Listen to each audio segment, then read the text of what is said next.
These are my, you want to see my rabbits? I Oh like yeah, rabbits. Okay, hold on. Bugs, and Elmer. Oh, there Oh, they there are. they are. Okay, there they All are. right, now we see them. Oh yeah, Yeah.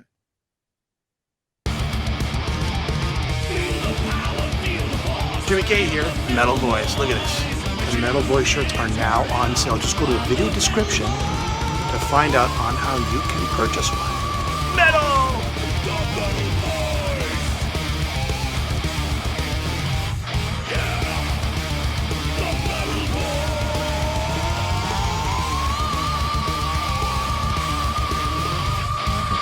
Welcome back to the Metal Voice. The Metal Voice, John Bush. The metal voice. yeah. You guys are the metal voice. One of our favorite guests of all time, John. Having a good to Wow. have you back, and we're excited to talk about these Anthrax albums and a tour, small little tour in December. Yeah, I'm sorry I'm not coming to Canada, but we're only doing 3 shows here and just to kind of get a feel out there to see how it's going to go. And so we try to space it out, one in the West Coast, Midwest, East Coast. But we'll see how it goes. And if it goes well, maybe we'll do some more shows. St. I, I, Charles, I I- mean, that's a popular stopover these days. Seems like everybody chooses that little. It's a great venue and a good Yeah. city. It's a great venue. It's probably, 45 minutes from Chicago, and that kind of you could get there from, parts of Illinois, parts of Wisconsin, maybe even in Indiana if you so inclined, even maybe from Minnesota. So it kind of brings people from all the areas around there. And it's an awesome venue. And we've had a lot of great shows there in the last few years with a couple with that we did, well, several that we did there with Wasp. And yeah, it's a great area. So we've been talking about this, or we've been asking you about this for, I don't know, like 5, 6, 7 years, and it's finally come to fruition. What was the defining moment you said, you know what, I'm going to do this. This is the way I'm going to do it. Well, I've been talking about it for a while, and yeah, I just don't want to hear me talking about it anymore, really. So I don't know if the timing is really right, but it was more of like, you know what, let's just do it. Let me just do this, and let's start off small, and we'll figure it out. I mean, it's kind of sometimes the timing isn't great in life. Like, for instance, we're recording an Armored Saint record. It's almost done. The record's scheduled to come out sometime March, April. So, we're going to be in the midst of prepping for that record coming out, doing interviews, probably another one with you guys, hopefully, and talking about our new record that's killer. And, we're real proud of it. But like, what do you, yeah, I just don't know when. I've been touring for the last couple of years. I'm going to be 62 years old next month. I'm like, when am I Yeah. doing this? When I'm 70? Like, so, timing is maybe questionable, but like, whatever. December, I'm not doing anything. So I figured let's do it. Saints doing like 9 shows opening for Michael Schenker in October, which is going to be awesome because Hmm. Michael's one of our, idols and as a guitar player and UFO, one of our favorite bands. And he's going out and doing only UFO stuff, which is going to be incredible. And so we're doing shows with him and, um, I'm doing the Headbangers Boat with Category 7. We're going to do that, which is going to be fun. That's the last week of October. So I'm just busy. Like, I don't really know when I could have time. So me and my agent, Dan DeVita, who is a good friend of mine as well, and we talked about this for a long time. He was the guy who was doing all the groundwork for it. And he was like, why not we do this in December? We'll do these 3 shows. We had a little plan. I was like, you know what? Let's do it. Yeah, yeah, yeah. So to me, what is it going to look like? Okay, so you had somewhat of cancellations with the or postponements of shows with Category 7. So is this the hook? Is this, right? Is this the hook that's going to bring everybody out? Because it's hard to break a new band, right? Yeah, I mean, there's a little bit of that. I mean, that's we're not going to deny it. I mean, at the same time, if I put a band from scratch to do this thing, I would think of those guys because they're really amazing. They're great players, they're super cool guys, they're easy to work with, and I really believe in their abilities. So it was kind of like, well, wait a minute, why don't we do this? This is kind of this is a little catch, and we could play Category 7 for like, 30, 40 minutes. It's going to be a lot of work, not only for me, but for those guys as well, of course. But, and then, we could come back out and do these songs. Um, I think it's and brilliant. Brilliant. it's an opportunity to do it. I mean, Category Seven's only played one show. We played LA about a month back. It was great.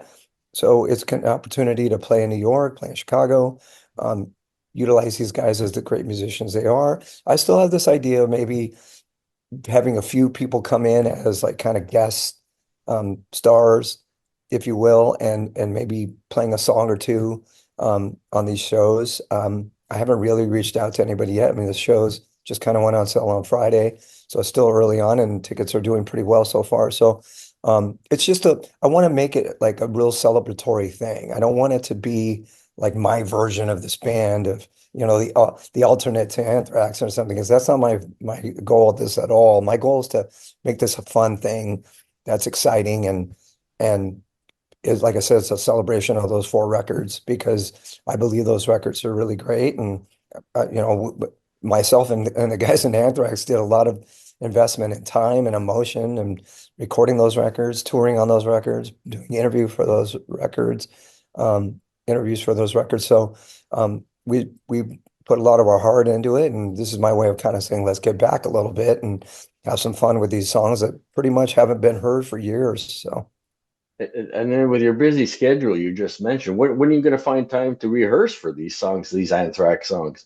well, I've been rehearsing already. I'm prepping myself and kind of tinkering around with the sets, and I would like to mix up the sets a little here and there. And like I said, I want to do some songs that are not just the obvious ones. I want to do some deeper tracks. So I'm kind of figuring, oh, this song, I forgot about this one. This one's great, and it was always a fan favorite.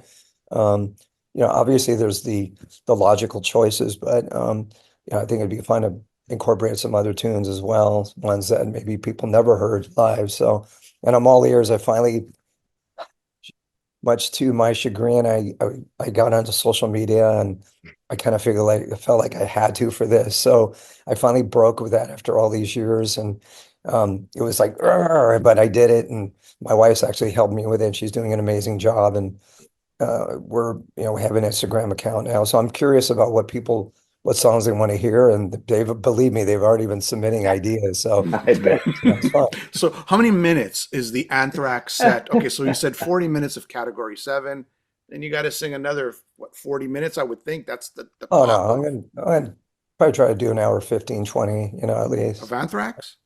Yeah, at least my goal is to like try to do like 15, 16 songs. Wow, that's great. Wow. And plus Well, I Category mean, look 7. at, Priest goes out, Maiden goes out, they play 20 songs a night. If AC/DC was playing 24 songs.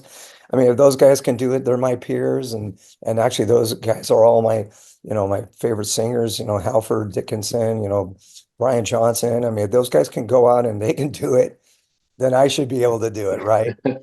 That's the truth. Yeah, you're right. I'm just saying it's very not noble of you, but very, I can't find the right word. Very Well, that's why I'm only doing three shows for now. Yeah. I don't want to bite off more very than I can daring chew. of you, maybe. It's Like a little that. That's daring, believe me. I think that's great. Living on the edge, man. That's what you got Yeah, to it's a do, little, man. it's daunting. I'm trying not to overthink it too much.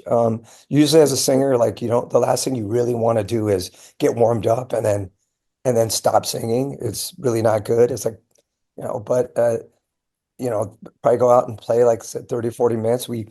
Category 7, the last song on the record is called Eder Stormin. It's an instrumental. So we finished, that was the last song of the set when we played. Well, we came back out and did a cover in the LA show we did, but after that song, but that was kind of the last tune. So I kind of figured that'll be the last song of the set. I'll take off, go backstage, kind of regroup, and then they'll come off. We'll unwind for like a little bit and then go back out because you don't want to just get cold again after playing. Oh, So, yeah. Absolutely. yeah. I mean, have you got any feedback from the Anthrax camp? They're saying this is a great idea. Keep that. Since look, they're not playing those songs, right? They were playing only a little bit here and there. Maybe only they were playing, Yeah. right? They weren't playing that era, and a lot of people want and Joey Belladonna, he wants to play his songs, which is I get it. understandable, and I get I it get too. it. But this era is getting neglected. How do they feel about it? Have you got any feedback?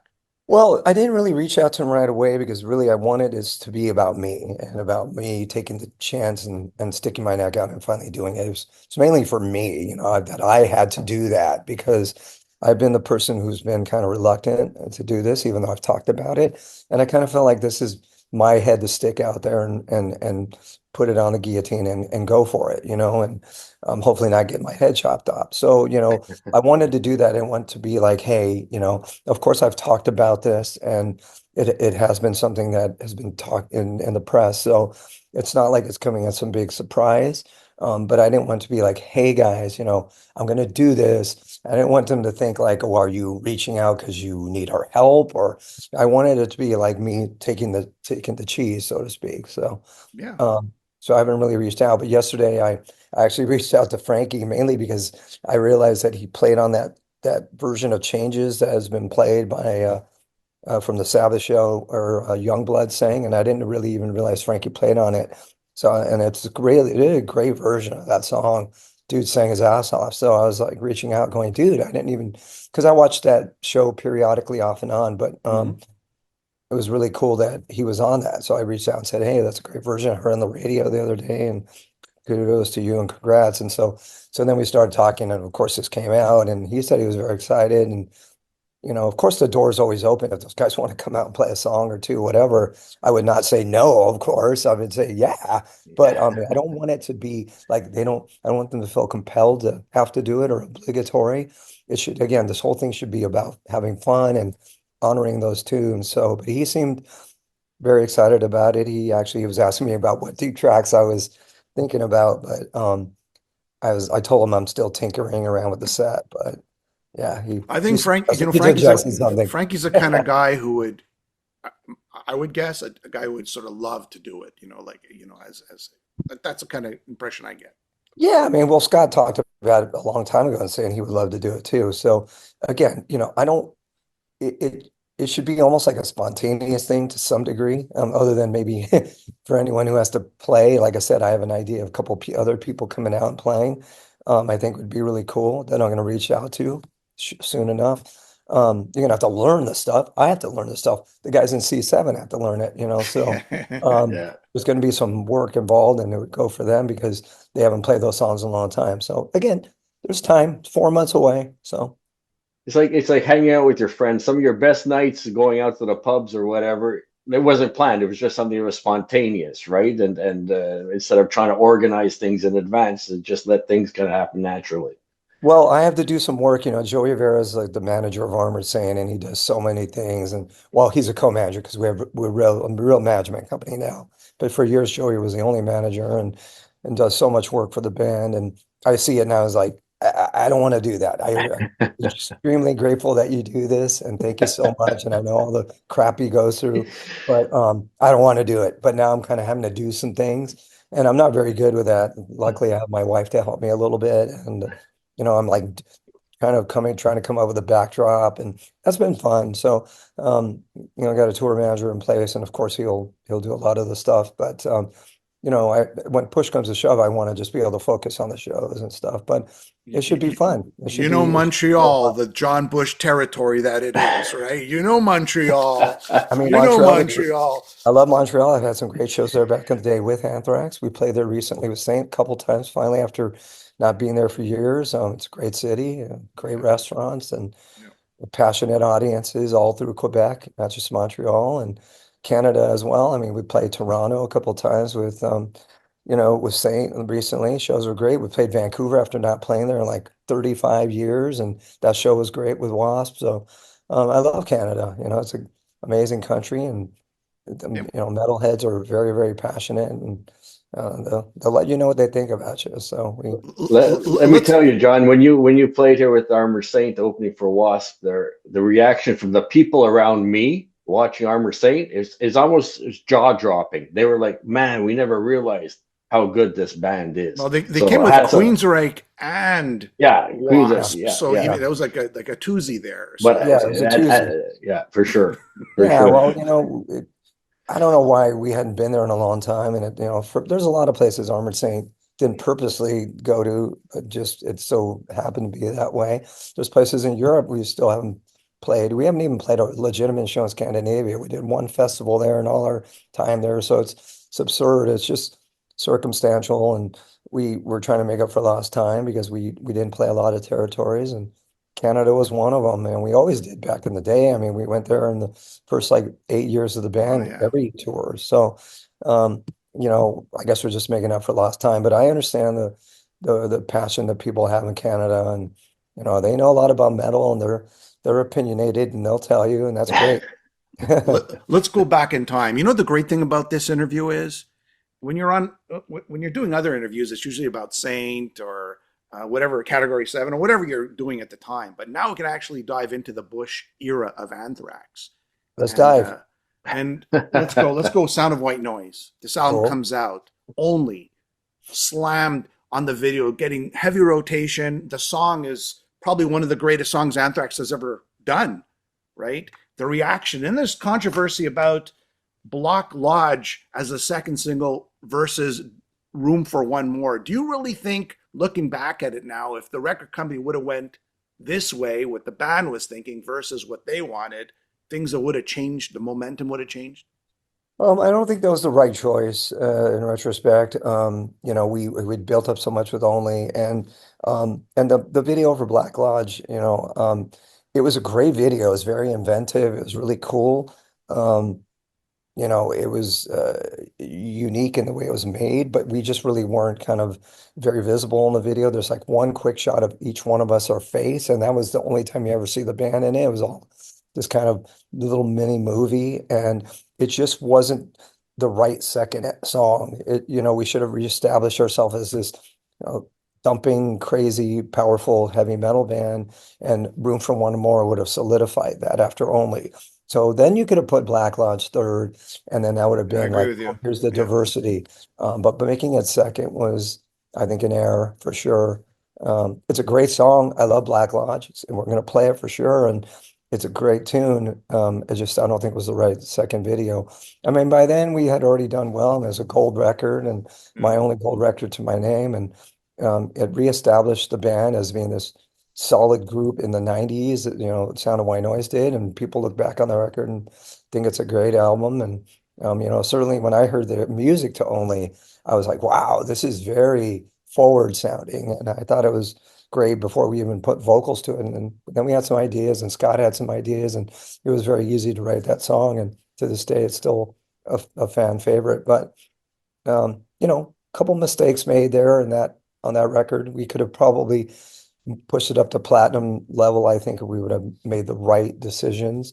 But that's what are you going to do? It's water under the bridge now. Look, anytime there's a new singer, in a band that's still alive, the old singer that is, you're always going to get that pushback. Did you feel pushback, or was it completely like, man, I'm all in, from I the think everybody fans? was all in, including the label and certainly the band, because you had to be. Why would you not make that decision and that big change and not support it? So everybody was, and we knew we had made a killer record for sure. So, certainly it's difficult. I know for me, when Dio took over for Sabbath, and Brian Johnson, of course, they had to replace Bond because he died.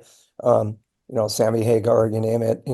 It's tough when you replace a lead singer, and Joey's voice is very distinctive, and mine is distinctively different. So there's a there's a there's a mental challenge where you have to kind of go, wow, is this the same band? It sounds musically the same, but the vocals are different. So you have to make that change in your mind, and it's not easy. So it was never easy to jump in those shoes and start running with it, but I did my best, and I embraced it, and I worked really hard, and I I I looked at those old songs as like foster children of mine or adopted children, and I gave it everything I had. So it was the I mean, beginning, and we were on fire.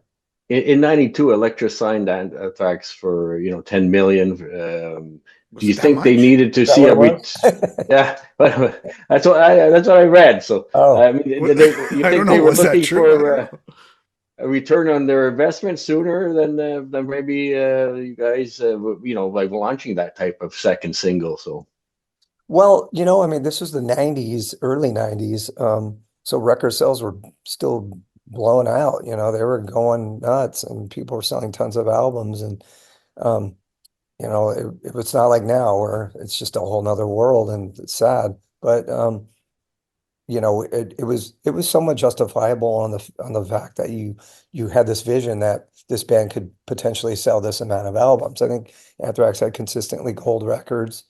Maybe one was platinum by that point, maybe Among the Living or something. But certainly the potential for selling a couple of million records per album internationally, I mean, maybe one or two in the States and even internationally selling the same was very logical. And if everything went proper and they didn't, but they certainly the potential for it was there. So I don't think it was that unreasonable to give the band that kind of money. Stomp 442 comes out. Now we're in full swing of grunge, right? What did Elektra think? And I remember reading about Scott Ian's book on this. At that time, they changed management at Elektra, and sort of they weren't giving it the priority that you thought they would give Right. it. Well, Bob Grasnow was the main guy for Elektra for years. He was the head of the label. He signed, numerous bands. I think the Eagles and among many others. He was just a huge guy in the business and was cool. Like Elektra was still kind of almost like this indie label at a major, and he kept that kind of vibe. And then they let him go, and they brought in this other manager. I mean, a head of the label, and it was a woman who was maybe more into urban music and was definitely not into Anthrax, definitely not, and told us so. And even after the record was made and completed, and we're listening back to it, she's like, "I wouldn't have done this still with you guys." And we're going, okay, well, let's hope for the best here, but it doesn't sound good. And we still did what we did. We went out and worked and toured and internationally and played everywhere, States, Europe, Canada, South America. We did every territory and worked hard. And the label was just not the same. The A&R guy that signed the band was let go, and a lot of personnel was different. So it was like being on a whole new label, one record in. So it definitely worked against us. So we still did what we did, and the record didn't obviously didn't do as well because of that. So but like I said, we still kind of mustered on and worked really hard. And there's some amazing tunes on the Stomp record. There Random is. Acts and Fueled, of course, was a pretty big video still. And um, King size, yeah. King Size is a great tune. Riding Shotgun, I think, is a great song. And Drop the Ball is cool. And so we still had a lot of really cool tunes on it that I think were kind of showing the diversity of the album and the power of the record and the bands. Yeah. Well, do you want to say something? Sorry. Just the overall, years and years of being an Armor Saint. What was like the writing process when you joined Anthrax for these albums? Well, it was still kind of the same approach. Charlie was kind of the main catalyst of writing ideas. Everybody was contributing little things here and there. And certainly Scott, who wrote wrote all the lyrics back in the day in the 80s Anthrax records, he was open to me contributing, and I wanted to because I have a lot of ideas and I wanted to be part of the songwriting crew. So Frankie was contributing some vocal ideas as far as melodies, even Charlie as well. It was a group effort for sure. Volume 8 comes around. Now you're no longer on Elektra, right? Right. Was that like a big hit back then? It's like, guys, man, what's what is Well, yeah, I mean, it was two records in and we were gone. So it didn't feel secure, that's for sure. Um, and then we took a chance with the label that was this upstart label, but it felt right because a lot of things were changing and a lot of indie things were happening that were cool. So we're like, okay, let's give this a shot. We'll see if we can make this work and maybe it'll be more intimate with the band and maybe we'll have a lot more say in what's going on. Lo and behold, that didn't work out because the label kind of went belly up shortly after we were it's with them. crazy. It's It sucked. And crazy. so we were like, oh no.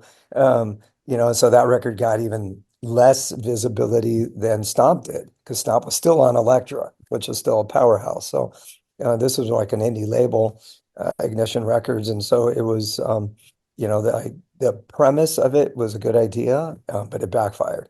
So again, working almost against yourself a little bit Still a lot of great songs on that album. Inside Out was a And killer some good video. ideas for the tour, right? Oh Crush, yeah, Crush is a great Inside tune. I love Out. Catharsis is Uh, always one of my favorite tunes. yeah, yeah, yeah. There was some fun little things we did, like we did the two like 40-second songs with Cup of Joe and 604 and Toast to the Actors, which is a really cool tune. It was kind of like a little country thing that we did. And we had Anselmo singing on the song Killing Box, and of course Dimebag.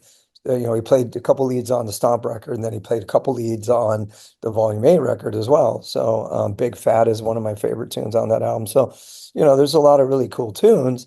And we went out and we toured again, and we still did what we did, but the touring wasn't as much, mainly because we didn't have the support of the label. And so, again, it continued that decline a little bit because of the exterior things that were happening. Yeah, it sucks. You had the genre working against you. You had the labels working against you. You had some great, great songs and great albums. I'm gonna tell you, John. I probably told you this before. I was like an Anthrax fan when Turban was in. Then I stopped liking Anthrax. Nothing against Belladonna, and I started loving Anthrax again when you joined. And then I kind of went back to the Belladonna years. So it was because I kind of like more of the aggression that Turban had and you had. So that's my style of Anthrax that I've always loved, but that's just me, right? So and I'm really happy that you're doing this. We've come for you all. Okay, now we're going into the year of 9/11. Was there any truth to, guys, we got to change our name Anthrax to what is it, a basket of puppies? I can't remember what it was. Was I there was, any it truth was to like, that? you guys are back on the front page of the news, but just because your name, you've been around forever, but people are promoting, hey, there's this band out there floating around, and it's like, no, they've been around forever. So Well, it was if a bunch of people, I mean, and a few people did die from that one anthrax terrorist attack where some maniac threw sent some anthrax to some people, and a couple of people did die, and that was terrible. But and then that was on the heels of 9/11, which is of course horrible. But it was people were asking us like, "Do you feel comfortable with your name now with this?" And we were like, "Well, we do." But it is a little bit daunting as to the future of what's going to happen if a bunch of people die in connection with this poison. I mean, it might be a little harder to get some gigs, and Yeah, so. But we were like, well, we it was don't. touchy. I remember, man. It was It touchy was a back little then. touchy there for a bit, and I mean, we weren't like saying we're going to change our name. That's why we did the one show in New York where we all came out wearing the Yeah, suits, yeah, where it yeah, said we're not changing our name on our outfits, and yeah, we didn't really think about it. But I mean, was it concerning? Absolutely. So luckily that kind of passed, and we were able to move on from that. And then we got a surge of energy with We Come For You All. We ended up going with Nuclear Blast, which is a great indie metal label in Europe, and not quite as powerful as they were in the States as they were in Europe for sure. yeah.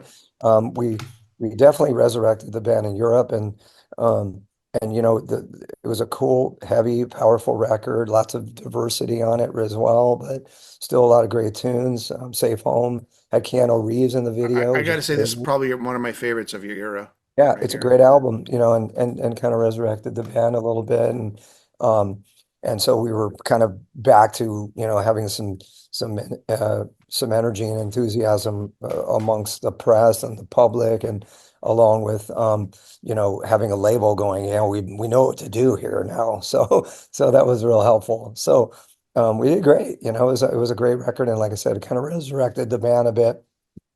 And What Doesn't Die was a great video. Oh, Filmed it over here um, at the old, oh shoot, what is it called? Uh, Zombie. well, where was it filmed? Oh shit. The What Doesn't Die video is oh the Walking Dead. the Ambassador Hotel. Thank you. My Oh, the notes. Ambassador Hotel. Yeah, Yes, which yes, was where yes. Robert Kennedy was actually assassinated, and but they did a bunch of movies there. They did Seven, and they did The Shining there. So we would walk around the halls, and when we had breaks, and look at all these Red Drum, Red crazy. Drum, Red Drum. I mean, it was a bunch of movies were filmed there because it was the old Coconut Grove was in there where they had a bunch of Oscar parties, and it had a vibe. Now they knocked it down like they do a lot of things in LA, which is absurd. Anything that's cool, like we're gonna knock it down. It did have a bunch of asbestos and Yeah, it was bad actually, but it was still cool. And we filmed that video there. So yeah, some great things associated. Roger Daltrey did a guest appearance on Taking the Music Back and Yeah, yeah, it's yeah. Roger Daltrey. So we had some really cool things, and Rob Caggiano was his first record with the band, and he was playing lead and killing it. And um, so it was cool. There was a lot of energy with the band on How, that how on that album. close? So you guys do Ball of Confusion, you and Joey, right? I mean, Yes, how we did. close were you guys to actually touring as two singers?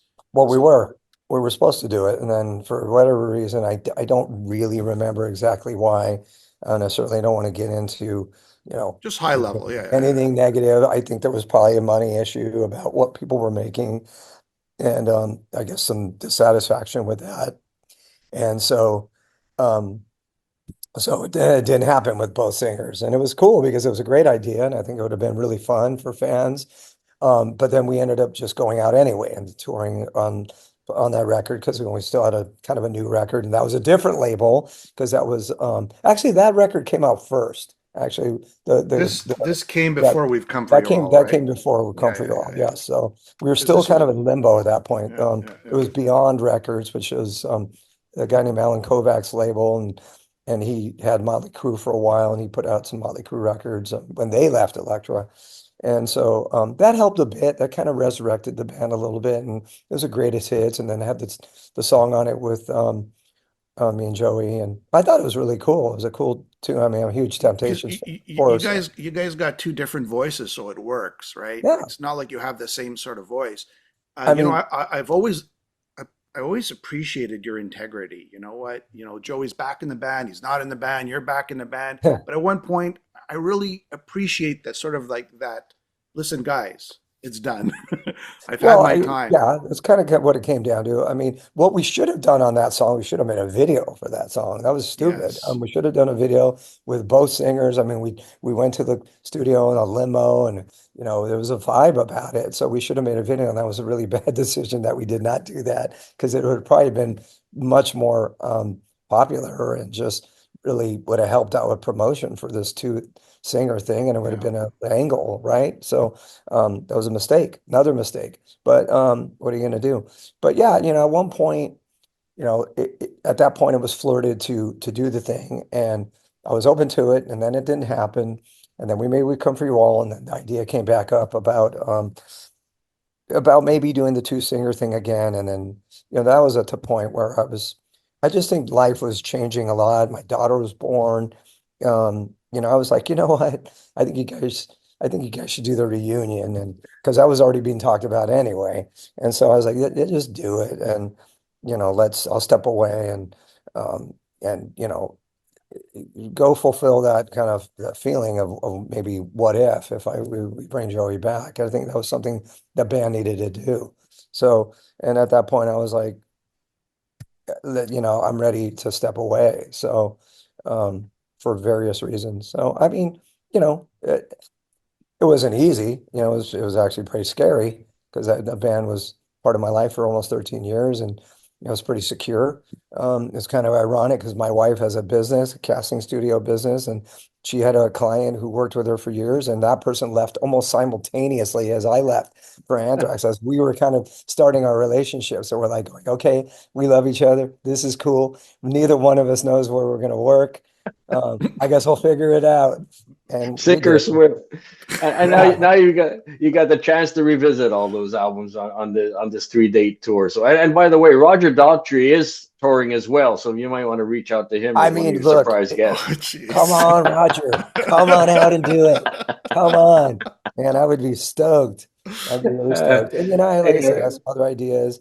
Um, you know, I mean, I talked to Caggiano. Him and I were actually trying to work it out originally to do this, and it didn't happen for whatever reason. But it would be great if Rob came out and played a couple songs. I'd be really honored if he would, and he was a part of that record, and it'd be cool. So, and I have a couple of other ideas of people, and yeah, it'd be fun. So again, I want to So, make it fun. I want it to be a fun thing for people to come and witness, and not be something where it's like I said, it's my version of this because that's not the way I'm looking at it at all. It's a celebration of those tunes and hearing some songs that you haven't heard in a long time. And we I played only a couple times with Metal Legions, and we did it at the Rock and Metal. Rio show with Metal Legions, which was really amazing. And but you know, Fueled and Powder's Field and Inside Out. I haven't played those songs in years. You know, it's going to be really rad to hear them among some others. So Well, that's why we're here to promote your shows December 13th, 18th, and 20th, LA, New York, and where do we say, Illinois? Or So, was yeah, it yeah, St. Charles, Illinois. St. Yep, Charles, outside Illinois? Chicago. I know Yeah. Turbin will be in LA. I'm sure he'll like to jump on stage. I wouldn't doubt it. Yeah, and thanks guys for all the support. You know, appreciate that. You guys are always on my corner, and I'm grateful. All right. Well, all right, listen, John, we wish you all the best. And you know what? We're going to keep pushing this, and we want you to have success on this. So, so much success that you'll come to Canada. That would be amazing. I would love to do that. Montreal show would be off the charts for sure. I really appreciate it, John. All the best and good luck on the oncoming. Your busy schedule. I appreciate it. I'm gonna need that support there. I got a lot of work. I was in the gym working hard yesterday. Okay, So good, good, yeah. good, good. We're All also right. looking forward to the new Armored Saint album. The new Armor Yeah, Saint record is going to be killer. We have like 11 killer songs. We've written and recorded like 14, and there's some great tunes on it. It's really awesome. So it feels a little different than the last one, but still, true to Saint's sound. And I think it's going to be great. And we built a lot of momentum the last couple of years, so yeah, we're excited to get back out there. We're going a lot of shows planned, and we'll probably be touring a lot in 26. So we're Good, excited. good. All right. good. On that Glad note, to have hear. yourself a wonderful day, and thank you so much. All right, Thanks. guys. Take Adios. I'll see care. you soon. All right. Yeah, Goodbye. thanks. Bye bye.